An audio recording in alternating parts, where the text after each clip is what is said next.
عليكم ورحمة الله وبركاته أصحابتا قيمها قيال إيميل والبا جوجتان كسو دوادا ويب سايت كا Somali Software.blogspot.com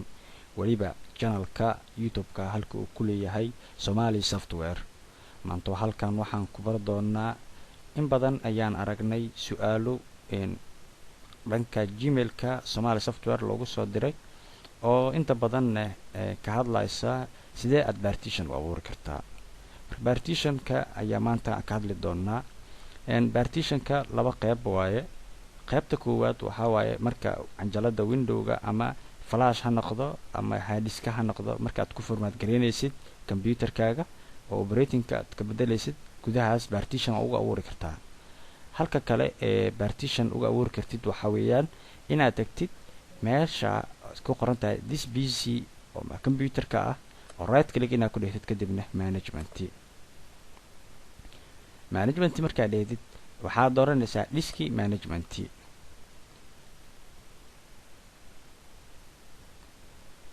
hadda diskiheenu waxa weeye 931 GB waa 1 TB diskiga sadada marka waxaa rabnaa waxa uu abuuran si aad u jeedaan partitionadii kala abuur waxa waaye CED C oo ah local disk oo window-gii ama operating-kii oo lagu soo install gareeyay meesha ku jiro weeyaan iyo desktop-kan oo hadda wax shaashada saaran kan waxa waaye D waaye waxyaabaha khaaska ah ayaa ku jiro marka partition-kii ayaan ina abuurno u baahanahay sida loo abuuray waa ina dhahdaa cancel marka mar labaad ku soo celiyo this PC marka click siisid right click ku dheh kadib management dheh kadib disk management sidaan ayaa soo kaca kan marka harta partition u qaybeysid right click ku dhahaysina kadibna halka ayaa click ku siinay kadib waa kana tiradan ayaa laba qaybay laba mar adeega saddex qaybisay hadii had jeer marka adeega waxaan rabnaa in aniga wax qaybmeeno sideed ayaan ku wadeynaa maanta kaal waxaa ka baxay 357 GB ayaa ka baxay intan waxay noqotay 263 GB marka bal fiiri mid baa ku soo saaciday waa maya way oo ku soo saaciday waxa waaye kana right click ku dhahay kaas kadib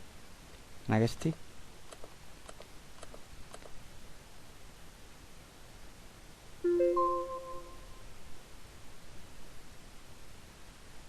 automatical dhidi kale aad partition kale qaybta kale oo soo baxday waxa CED aan abuurnay F haya hadda noqotay yes waa tahay marka waxa u baahatay partition kan ayaa jeclaawis inaad iska delete gareysida u baahatay right click delete banagayla ama format waa maya saa u delete gareynay gudahana ka delete gareyn kartaa kana dhabda right click aad dhehaysaa kadib yes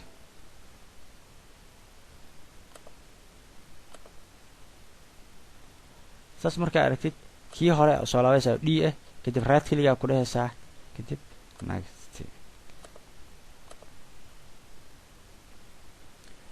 bal fiiri marka aaway refresh markaan dhaho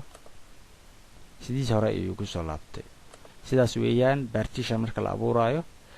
cashirka intaas ayuu ku saabsan yahay inta cashir kale tutorial ah aan ku kulmi doono sidaas iyo amaana Allah wa salaamu calaykum wa rahmatullahi ta'ala wa barakaatuh